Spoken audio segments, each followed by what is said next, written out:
Dicen los expertos que no existe una conciencia generalizada sobre la importancia de la vacunación a lo largo de toda la vida, que nos vacunamos cuando somos pequeños y luego que como que se nos olvida. Seguramente un porcentaje muy alto de la población no sepa de lo que vamos a hablar hoy aquí, es decir, qué es el herpes zóster, que hay una vacuna y que además de eso es gratuita. Pero vamos a saber exactamente qué es y de qué forma se puede detectar. Jaime Jesús Pérez, ¿qué tal? Bienvenido.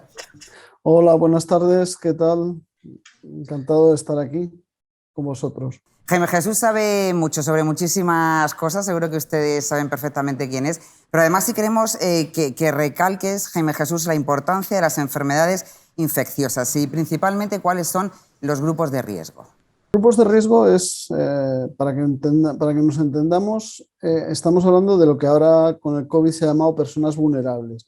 Es decir, aquellas personas que tienen un mayor riesgo de padecer una enfermedad infecciosa, una enfermedad transmisible o de, si la padecen, que sea más grave. O sea, son las dos posibilidades. Puede ser que la padezcas más frecuentemente o que sea más grave. Y en muchas ocasiones las dos cosas. Son muchos los grupos de riesgo que existen y ahí hay que tener en cuenta que aproximadamente un 25% de la población pertenece de una u otra manera a algún grupo de riesgo. El más importante es la edad, las personas mayores de 65 años especialmente, pero también por patología, con lo cual entre unos motivos y otros aproximadamente un 25% pertenecen a un grupo de riesgo. Son personas vulnerables. Claro, pero yo entiendo que incide más y que causa más problemas en unas personas que en otras. ¿En cuál podría ser más grave y de qué debemos estar pendientes? Pues sí, ahí es una cuestión que es compleja, que los sanitarios la conocen, los médicos, las enfermeras, farmacéuticos, y en general cada día se va estudiando más, pero es muy variable. Hay patologías, por ejemplo, como la neumonía, que el riesgo, si eres VIH positivo, aumenta 40 veces sobre la misma persona que no tuviera ese VIH positivo, es decir, que es un aumento muy importante del riesgo, pero a veces llega incluso a aumentar hasta 1000 y 2000 veces tu riesgo, como puede ser en determinadas patologías como las meningitis, cuando estás tratado con un fármaco que se llama eculizumab, un fármaco muy concreto que se utiliza en muy pocas personas. Con lo cual ese aumento del riesgo es muy variable en función de tu patología o tus tratamientos, tu edad, etcétera. Y al final siempre tenemos que tomar todas las medidas preventivas, entre las que por supuesto están las vacunas, para conseguir que nuestro riesgo de enfermedad sea mucho, mucho más bajo. Ellos lo saben, es decir, ¿están concienciados sobre esto o todavía hace falta más trabajo, Jaime? Aquí en esta reunión estamos reunidas personas de salud pública y hematólogos. Yo creo que los hematólogos son tal vez de las personas que trabajan en clínica, de los que tienen una mayor conciencia del riesgo que tienen las enfermedades infecciosas en estas personas, ¿no? Y al final son tanto las personas que los médicos y las enfermeras son los que tratan con estas personas que tienen una patología de riesgo, que tienen una condición de riesgo, son los que les transmiten esa necesidad de vigilar y de prestar atención a las posibles medidas de prevención. O sea que entre todos yo creo que estamos cada vez más trabajando en mejorar la concienciación primero de nuestros profesionales sanitarios para que ellos transmitan a las poblaciones de riesgo esa necesidad de mejorar su protección frente a las enfermedades infecciosas. Está claro. Jaime, no nos dejes, no te vayas. Vamos a preguntarle ahora a Pedro José Bernal, ¿por qué hay que vacunar a estas personas?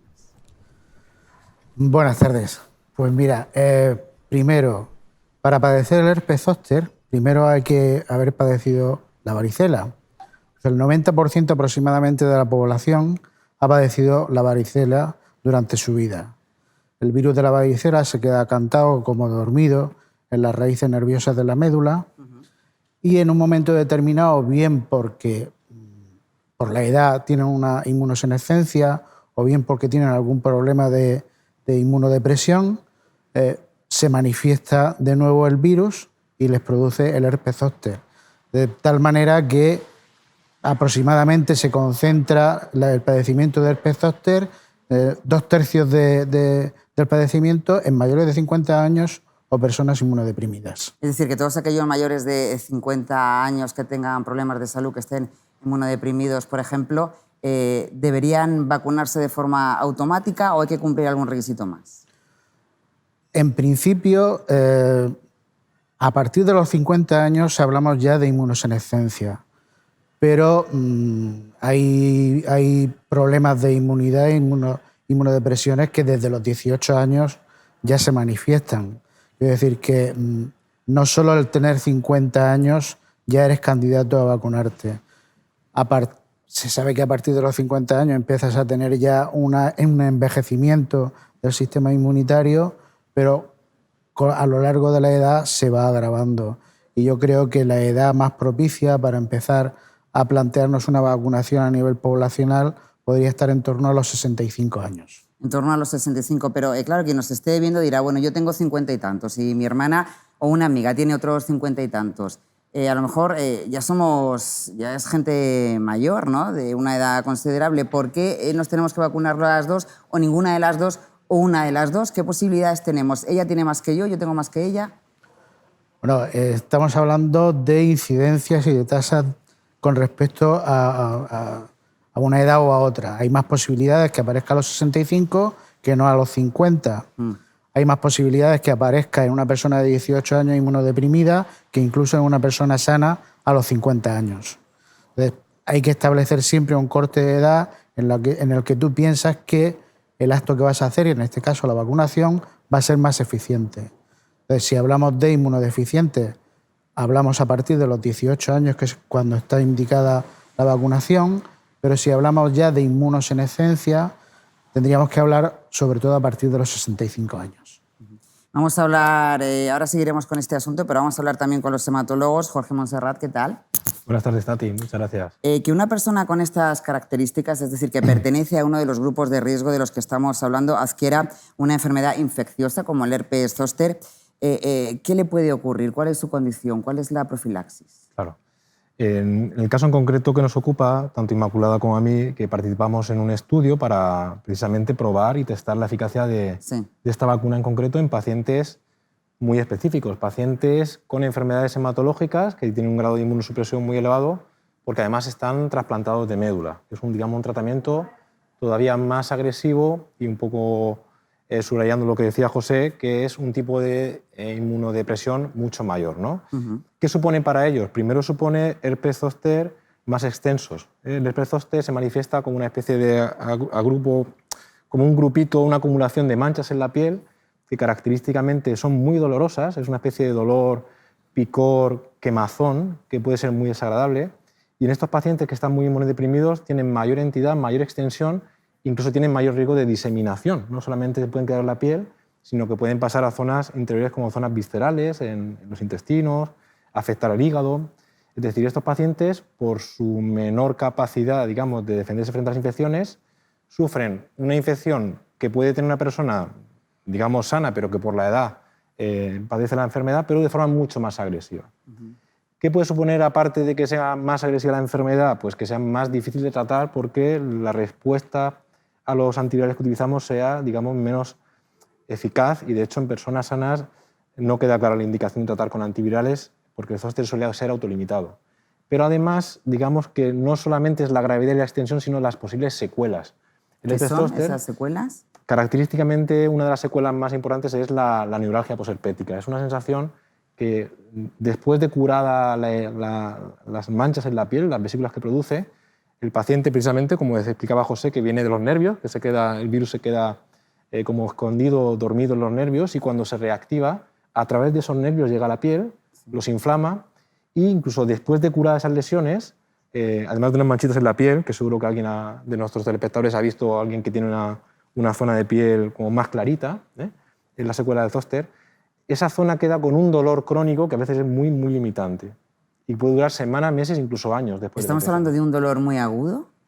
Agudo no, porque sería lo contrario, crónico. O sea, es un dolor que desaparece. Ya, pero es un dolor que es molesto para que te impida hacer tu vida normal. Correcto, sí. Incluso es un tipo de dolor que incluso con estímulos muy leves, como el roce de la ropa, el roce de las sábanas, o girarse en la cama, es muy agudo, muy, como dices tú, muy lancinante y despierta al paciente. Incluso le puede imposibilitar tener una vida reposada normal.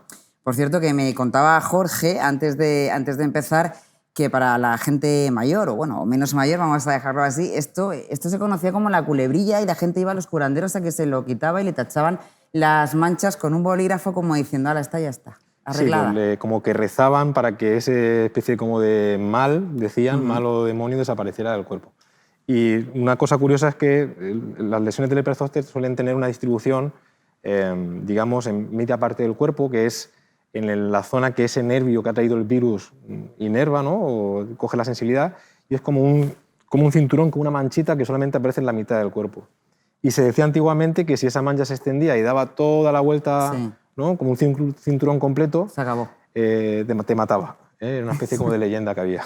Ya, bueno, pues de eso estamos hablando, señores, si nos están escuchando. Dice, mi abuela me decía que la culebrilla, pues exactamente es esto, el herpes zóster, que por cierto, para aliviar esos picores, ese dolor, ¿qué se hace? Pues ahí, aparte de poner un tratamiento antiviral específico, que hay varios disponibles, existen fármacos para tratar el dolor que son específicos del dolor neuropático, que es el dolor por daño del nervio que produce el herpes zóster. Y se dan desde analgésicos menores, desde paracetamol, a fármacos ya más específicos, que son fármacos que, digamos, adormecen o bajan la sensibilidad del dolor del sistema nervioso. Neurolépticos y fármacos más específicos como la gabapentina, la amitriptilina. Y según sea el dolor, se administran uno o varios de estos fármacos en combinación. Pedro, ¿cuál es la incidencia de la enfermedad? ¿La incidencia? Sí. Pues varía bastante de población normal a población con algún tipo de patología de riesgo. En población general, aproximadamente entre 3 y 5 casos por cada 1000 personas al año.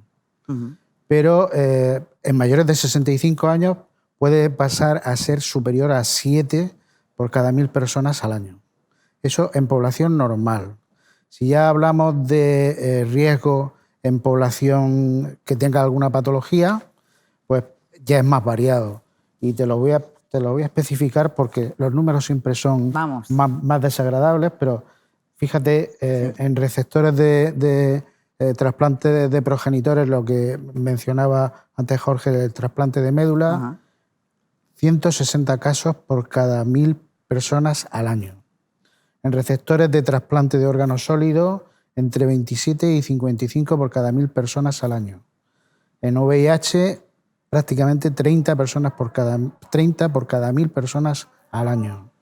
En aquellos pacientes que toman fármacos anti-JAK, que son algunos fármacos que se utilizan para el tratamiento de artritis reumatoide, entre 10 y 110 casos por 1000 al año. Fíjate, comparado con población normal. Hemopatías malignas, 31 casos por 1000 personas al año. Y en tumores sólidos, aproximadamente entre 22 y 30 por 1000 personas al año. Estamos hablando de unas cifras que son bastante importantes y además de algo que me da la sensación que todavía sigue siendo bastante desconocido. Inmaculada, Eras, antes de comercializarse, se hace un ensayo clínico.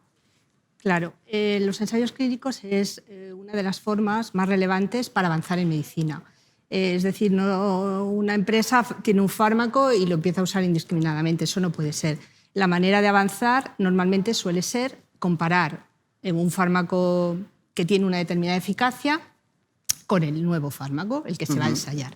En este caso, lo que se hizo fue otra estrategia. Es decir, cuando no hay una vacuna que ya se haya utilizado, lo que se ha hecho es a la mitad de los pacientes darles un placebo, un fármaco que no va a tener ninguna eficacia, y a la otra mitad les vamos a dar la vacuna.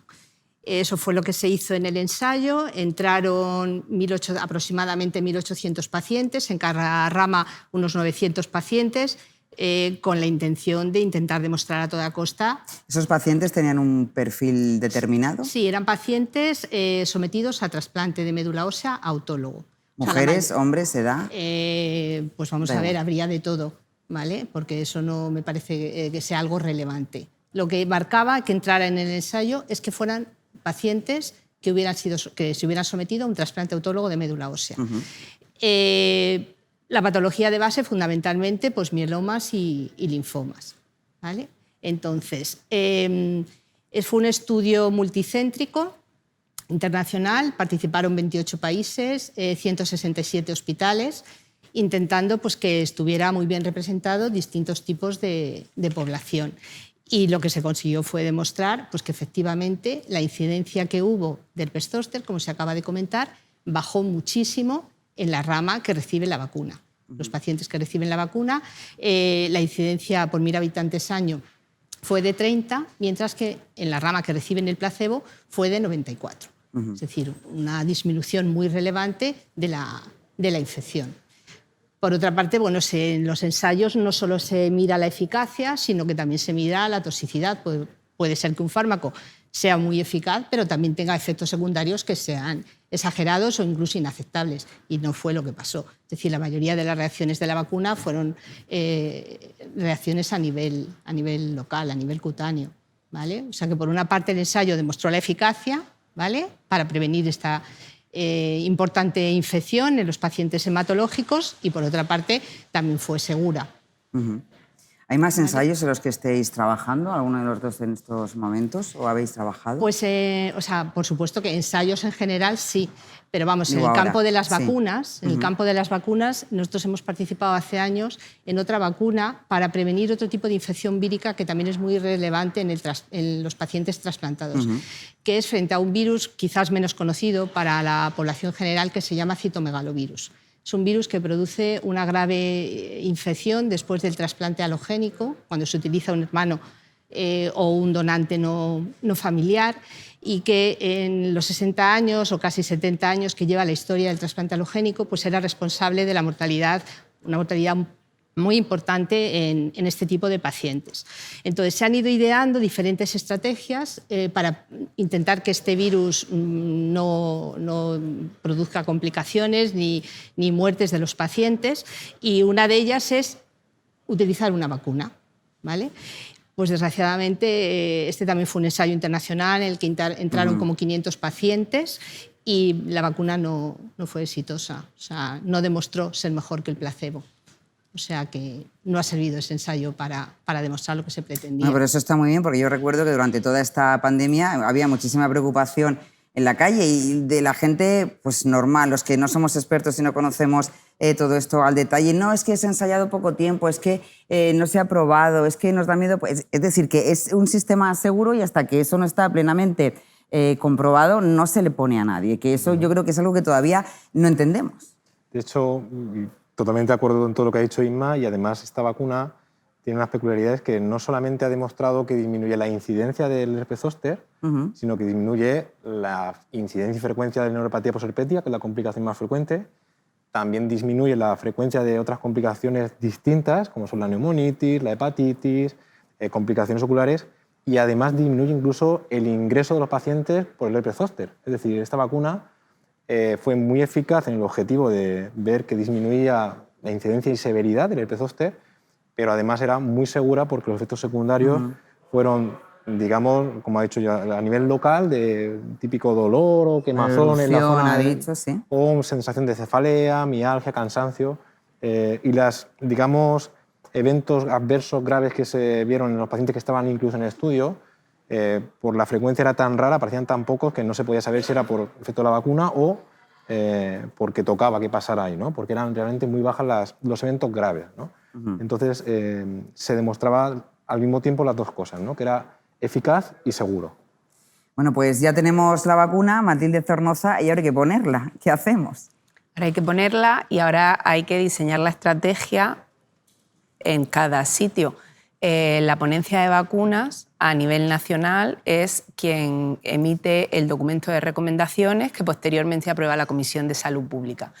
Se adquiere la vacuna por parte de la comunidad autónoma y se diseña el protocolo y toda la documentación que en el fondo el profesional sanitario de a pie necesita para administrar la vacuna y todas las dudas que pueden surgir en esa vacunación, si la vacuna se puede coadministrar con otra vacuna, cuál es el momento idóneo para ponerla. Entonces eso es lo que se hace por parte del programa de vacunas en salud pública.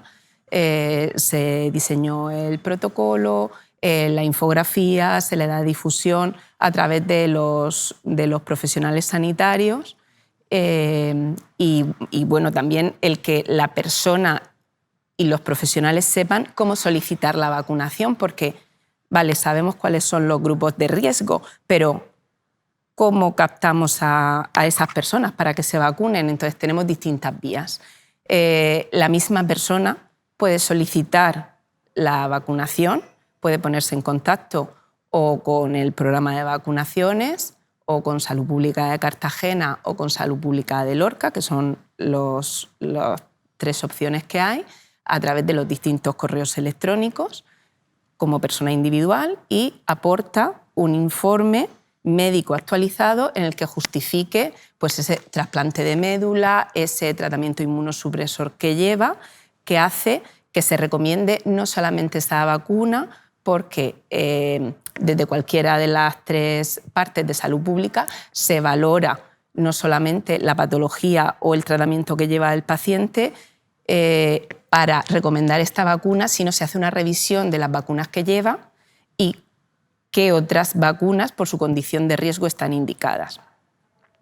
Y entonces, ya con ese informe, pues se remite el informe y la vacuna a su punto de vacunación habitual para que se vacune. Otra opción es que sea el profesional sanitario que sigue a la persona con esa condición de riesgo quien haga la solicitud.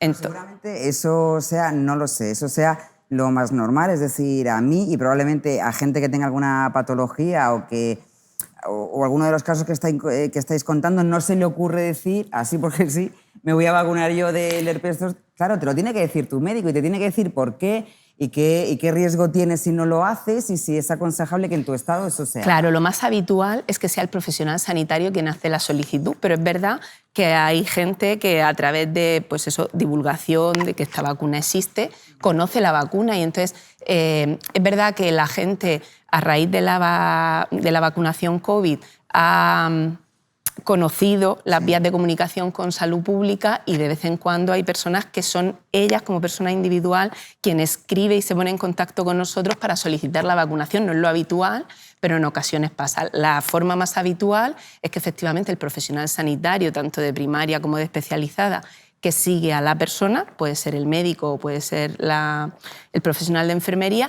haga la solicitud. Dentro del protocolo y dentro de toda la documentación hay un anexo que hay que rellenar solicitando la vacunación y hay que aportar ese informe que justifica la condición de la persona que hace que sea recomendable la vacunación. Entonces, cuando la solicitud nos llega a nosotros, pues se hace el informe de recomendación no solo de esta vacuna, como he comentado, sino de otras vacunas que lleva indicada por su condición de riesgo. ¿Y a partir de ahí? Y entonces se le devuelve al profesional sanitario que ha hecho la solicitud, se remiten las dosis de vacuna al punto de vacunación donde habitualmente se vacuna la persona y ya se procede a la vacunación. Por cierto, ¿cuántas dosis son? Son 2 dosis.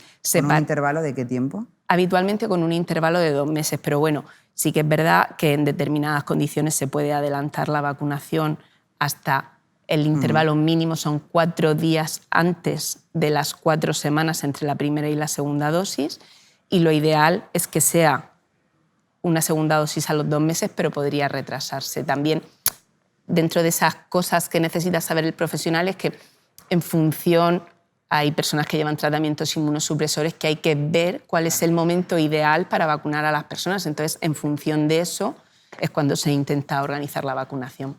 Isabel López, la prevención es fundamental. Sí, bueno, nosotros en este caso, desde los servicios de medicina preventiva, cuando el programa de vacunación se puso a desarrollar la estrategia, quiso contar con nosotros, sobre todo porque nosotros tenemos desde los servicios de medicina preventiva una posición privilegiada con respecto a estos grupos de riesgo, porque los servicios de medicina preventiva que cuentan con una consulta de vacunación de grupos de riesgo ya tienen captada a la mayoría de estos pacientes. Ya tenemos a estos pacientes, a la mayoría de ellos, con sus calendarios de vacunación ya diseñados, personalizados, con el resto de vacunas para las enfermedades inmunoprevenibles y también tenemos montados ya los circuitos con los distintos profesionales que llevan a estos pacientes, los distintos médicos. Entonces, nosotros actuamos como un puente un poco para contestar a lo que comentabas tú de facilitar el trabajo al profesional y al paciente, porque al final,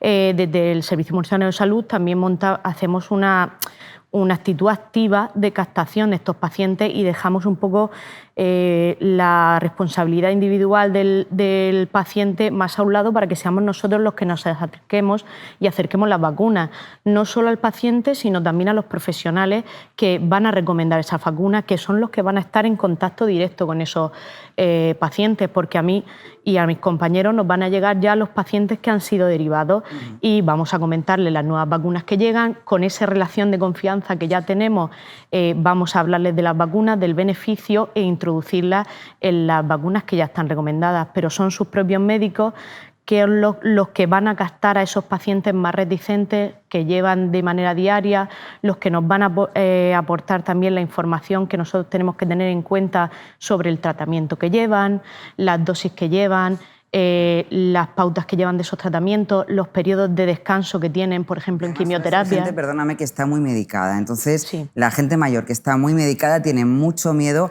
a medicarse más y a seguir tomando más cosas de las que ya por norma toma, ¿no? Efectivamente. Y no solo que lleven ya mucha medicación, sino que estos pacientes suelen llevar una medicación muy fuerte. Una medicación muy fuerte que no solo los va a dejar más susceptibles a estas enfermedades, sino que también nos va a hacer que tengamos que adaptarnos en cuándo ponerle estas vacunas, como explicaba Matilde. Por eso vamos a tener que ver si tenemos que adelantarlas o atrasarlas. Para todo esto, desde los servicios de preventiva se ha hecho una serie de sesiones clínicas para los distintos servicios, para explicar a los compañeros, a los profesionales, qué información tienen, qué pacientes pueden mandarnos, para que ellos también tengan esa información y puedan captar a los pacientes.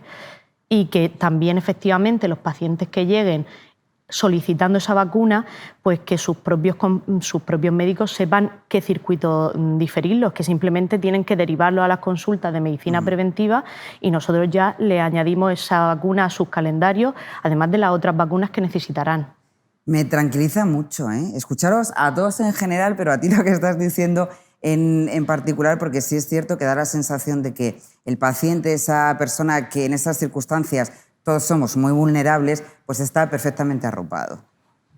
Es así. Es así. La idea es esa. La idea es que el continuo asistencial, la parte de la vacunación, forme parte del continuo asistencial. Que tú empieces a seguir una enfermedad y la vacunación, la prevención de la enfermedad, entre dentro del desarrollo de tu asistencia sanitaria. Y además, Matilde, hay un estudio después post-autorización.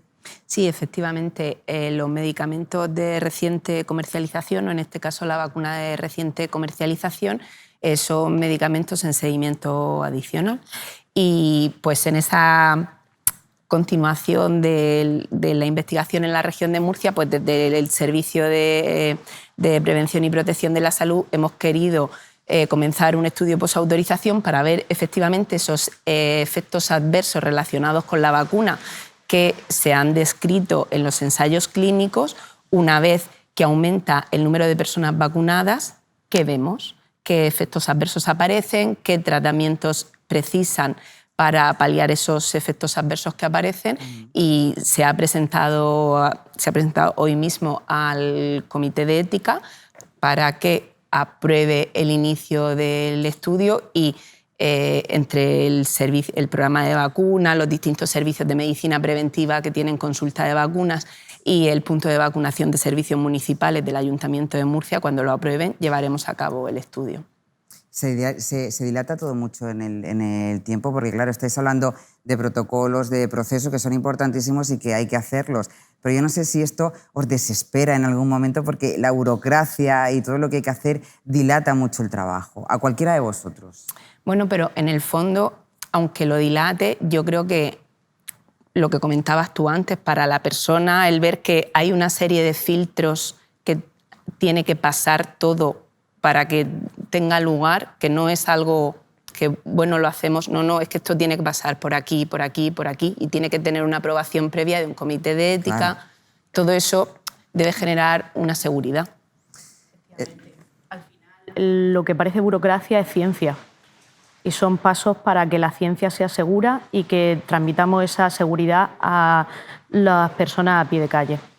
Y la ciencia salva vidas, y la investigación salva vidas, y las vacunas salvan vidas. Y muchas veces no nos enteramos de que los sanitarios, los médicos, están trabajando para salvarnos la vida, para ayudarnos. Jaime, no quiero despedir, que estás ahí todo el rato, no quiero despedir este programa sin preguntarte ¿cómo estás? Es que te hemos visto durante la pandemia pues realmente preocupado. Ahora parece que las cosas que están bastante mejor, pero sí me gustaría hacerte una pregunta y otra muy rápida a vosotros, simplemente de sí o no, o ya veremos. ¿Hemos aprendido algo de todo esto? Bueno, yo creo que en general sí que hemos aprendido. Yo creo que, como comentábamos en varias ocasiones, yo creo que una de las cosas fundamentales que hemos aprendido es a trabajar en unas condiciones en las que realmente no estábamos muy preparados antes de la pandemia a trabajar, ¿no? A trabajar de forma conjunta, asistencia, salud pública, todos los profesionales sanitarios para conseguir vencer esta pandemia. Y luego, yo creo que sí que es verdad que hemos mejorado mucho la concienciación de las vacunas, sobre las medidas de prevención, que hasta aquí tal vez los que trabajamos en vacunas éramos conscientes de su importancia, pero no todo el mundo era consciente de su importancia y ahora sí que lo es.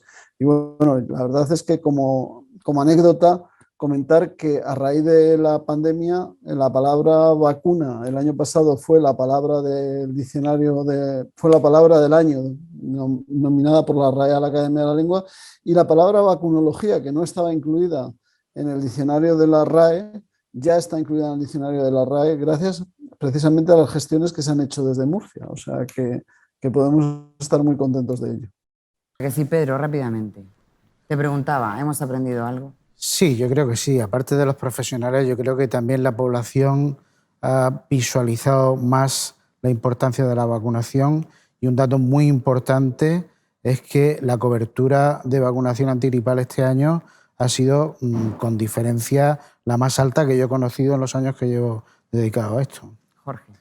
Sí, sin duda hemos aprendido todos, y yo creo que para toda la población también ha quedado patente, como ha dicho Jaime, que el sistema sanitario funciona, y funciona a pesar del estrés adicional que ha supuesto la pandemia. Yo no me quería despedir, decir un par de cositas muy rápidas. Existen otras vacunas distintas para el virus zóster que no son estas. Esa está aprobada, el estudio se basa en todos los casos en gente mayor de 18 años.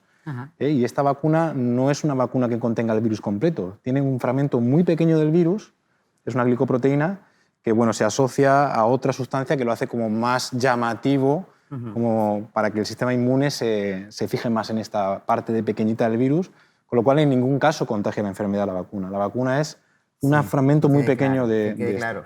Y sí que no me quería tampoco despedir sin pues mandar un saludo o un recuerdo a Pastor Iniesta, que es una compañera de Inmaculada que empezó el estudio con nosotros, fue la pionera del estudio de la región y que bueno, pues lamentablemente falleció hace unos años. Y pues un recuerdo para ella. Ese recuerdo cariñoso, Inmaculada. Pues yo creo que los profesionales sí que hemos aprendido, la población general a veces creo que no tanto. Creo que nosotros hemos aprendido que juntos podemos hacer muchas cosas y que a pesar de todas las dificultades y todos los problemas que hubo, sobre todo al principio, hemos sido capaces de sacar adelante un problema de salud pública, bueno, el más serio al que probablemente nos hemos enfrentado todos los que estamos ahora trabajando. Y luego decir una cosa, que el primer paciente que entró en el ensayo de nuestro servicio fue en 2012 y estamos en 2022. Es decir, para que la vacuna haya llegado a la práctica clínica en España han pasado 10 años, que es lo que hasta ahora siempre se ha dicho, que se tarda en desarrollar más o menos una vacuna, ¿vale? Es decir, que bueno, ahora con la del COVID se ha corrido mucho y ojalá que podamos seguir avanzando y que todos estos métodos pues, permitan que las vacunas realmente o todos los fármacos lleguen antes a la práctica clínica. Matilde. Bueno, yo creo que sí hemos aprendido, o quiero pensar que hemos aprendido todos, no solamente los profesionales sanitarios, sino también la población general ha aprendido, se ha aprendido mucho sobre qué son las vacunas, cómo funcionan las vacunas, y creo que, como ha dicho Pedro, hay más conciencia. Este año en la campaña de vacunación antigripal hemos vacunado más personas y a ver si el año que viene fuese mejor. La vacunación frente a herpes zóster sirviese para captar no solamente la vacunación frente a herpes zóster a las personas de grupo de riesgo, sino todas esas otras vacunas que precisan por sus condiciones de riesgo. Entonces creo que sí, hemos aprendido. Isabel. Yo tengo claro que hemos aprendido, por lo menos la palabra vacuna. La palabra vacuna la hemos aprendido todos y además es que se ve en consulta. Hemos aprendido los compañeros, profesionales, las personas. Ahora mismo hemos visto un aumento de la demanda de las personas, tanto también de los profesionales, de decir, oye, vacunas. ¿Qué vacunas tenemos? No solo del COVID, no solo del herpes zóster, de otras enfermedades. ¿Qué podemos prevenir con estas herramientas que tenemos, que hemos visto que ha sido eficaz y que podemos usar para otras enfermedades? Vamos a hacer una cosa, si os parece. Es muy interesante, hemos tenido poco tiempo, habéis sido muy buenos, y habéis sido muy concisos y además lo habéis explicado fenomenal, pero yo creo que debería emplazaros en otro momento para seguir ahondando sobre este asunto, sobre este tema, sobre la importancia de las vacunas en general y esta de la que hemos hablado, del herpes zóster en particular. Enhorabuena por ese trabajazo que hacéis a diario y nos vemos pronto, ¿vale? Gracias.